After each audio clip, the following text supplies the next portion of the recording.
안녕하십니까. 중국 정강산의 자연생태 및 중국 공산당이라는 내용으로 발표를 하게 된 사학과 4학년 정성현이라고 합니다.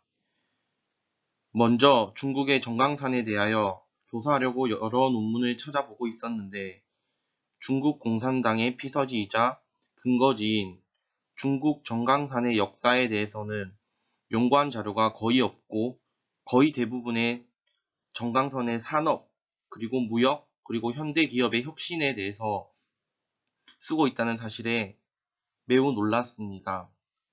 이렇게 역사 연구는 다른 연구에 비해서는 많이 부족하고 지금 우리 사회가 앞으로 달려나가기에만 급급하지 역사를 통해서 또 전통을 통해서 다시 말해 과거를 통해 우리 자신을 알고 어떤 문제가 있더라도 거기에 대처할 수 있는 그런 학문에는 정말 소홀하구나라고 느끼면서 발표를 시작해 보겠습니다.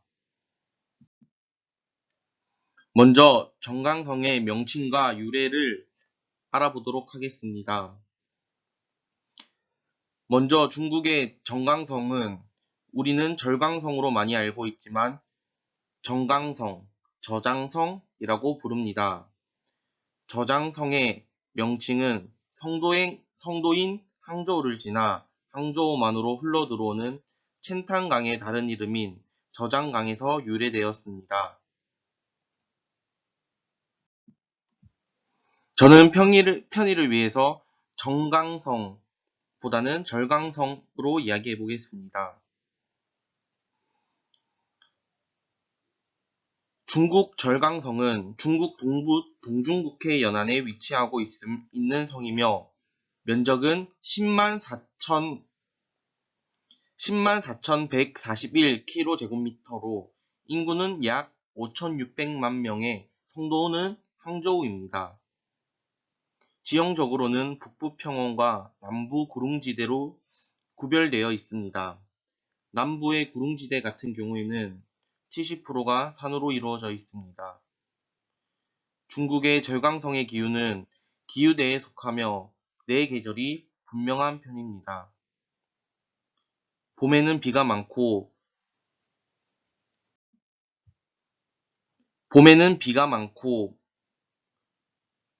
날씨 변화가 심하고 긴 여름은 덥고 습합니다. 그러나 다소 온난다습하며 영 강수량은 1000mg이 넘는 것으로 알 수 있습니다.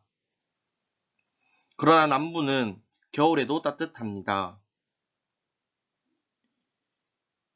이것은 한국에서는 느낄 수 없는 하나의 성이지만 중국의 크기가 너무 넓기 때문에 성 안에서도 남부와 북부 이렇게 나뉠 수가 있고 기온도 다르다는 것을 알 수 있습니다.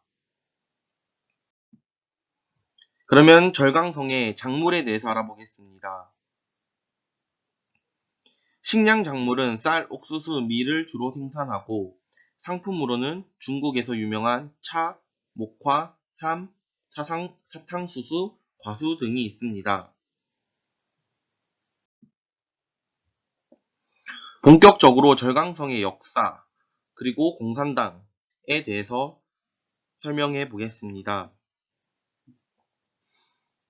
중국의 역사에서 절강성은 비교적 안정적으로 경제를 발전시켜온 곳입니다.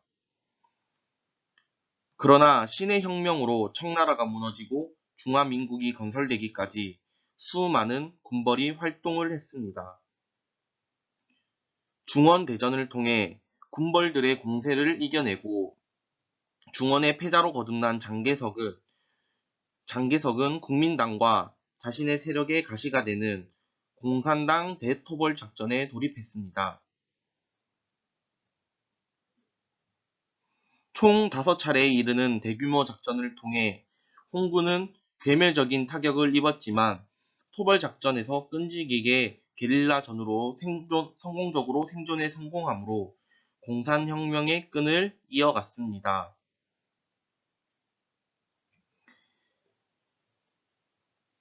그리고는 코민테른의 지하에 중국 공산당이 11월 7일에 수립한 공화국입니다.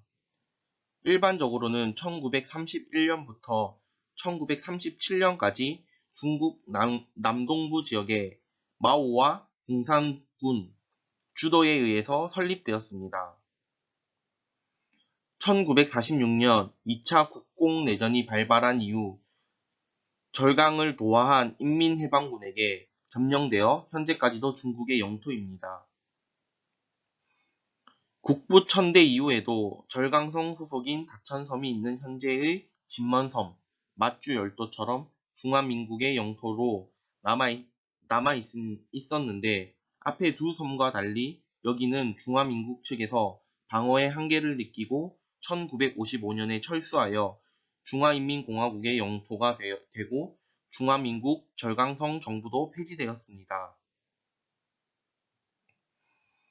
그러나 5차례에 걸쳐서 토벌작전이 이루어지는 과정에서 어떻게 절강성에서 살아남게 되었고 공산당은 거기서 어떤 활동을 하였는지 한번 알아보도록 하겠습니다. 이렇게 장개석의 대토벌작전에도 5차례에 걸친 대토벌작전에도 살아남을 수 있던 요인을 저는 짧게 3가지로 한번 요약해 보았습니다. 첫 번째 이유는 지리적인 요인입니다. 절강성은 앞에서도 말했듯이 남부는 70%가 산으로 이루어져 있고 그 산마저도 험준하여 천연 요새의 역할을 했다는 것입니다. 두 번째는 그 절강성 지역 사람들은 쌀을 생산하는 바로 농민이었다는 것입니다. 중국의 대부분의 인구를 차지하는 사람들이 농민이었습니다. 마오가 중심이 된 공산당은 농민들을 대변해주고 농민 편에 서서 혁명을 전개했습니다. 그렇기 때문에 농민들에게는 환영받을 수밖에 없었습니다. 이렇게 마오는 절강성에서 피하고 게릴라전하고 싸우고 이런 것만 한 것이 아닙니다. 마오는 시민들을 위하여 강연회를 하는 등 그들의 의식 각성과 하나로 뭉치게 하는 그런 일에도 집중을 했습니다.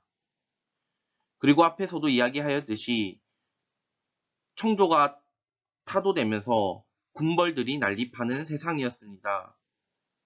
그 군벌들을 진압하는 데는 성공했다고 하지만 중국의 지형적 특성상 그리고 앞에서의 역사적 특성상 군벌이 완전히 괴멸되리란 쉽지 않았습니다. 그러한 군벌들도 공산당에 같이 합류를 했다고 생각합니다. 세 번째는 장개석의 국민당 내부의 균열입니다. 이 장개석의 국민당의 그 멸망 과정을 보면 내부의 권력 다툼이 큰 것을 알 수 있습니다. 내부의 권력 다툼이 결국은 멸망의 길을 걷게 된다는 것을 우린 여기서 볼 수 있습니다. 이렇게 앞에서부터 살펴보았듯이 역사의 사건이라는 것은 한 가지 이유에서 일어나지 않는다는 것을 알 수 있습니다. 제가 이 발표를 준비하면서 정말 특히나 이 젊은이들, 산업혁명의 시대를 살고 있는 저희들을 자연 생태가 인류 역사에 미치는 영향을 너무 간과하고 있다고 생각하고 있습니다. 그러나 자연 생태가 인류 역사에 미치는 영향은 어마어마하다고 할 수 있습니다. 우리는 이것을 역사에서 뿐만 아니라 우리가 살아나가는 사회, 경제, 모든 분야에서도 그런 자연 생태적인 요소, 그리고 지금 국민이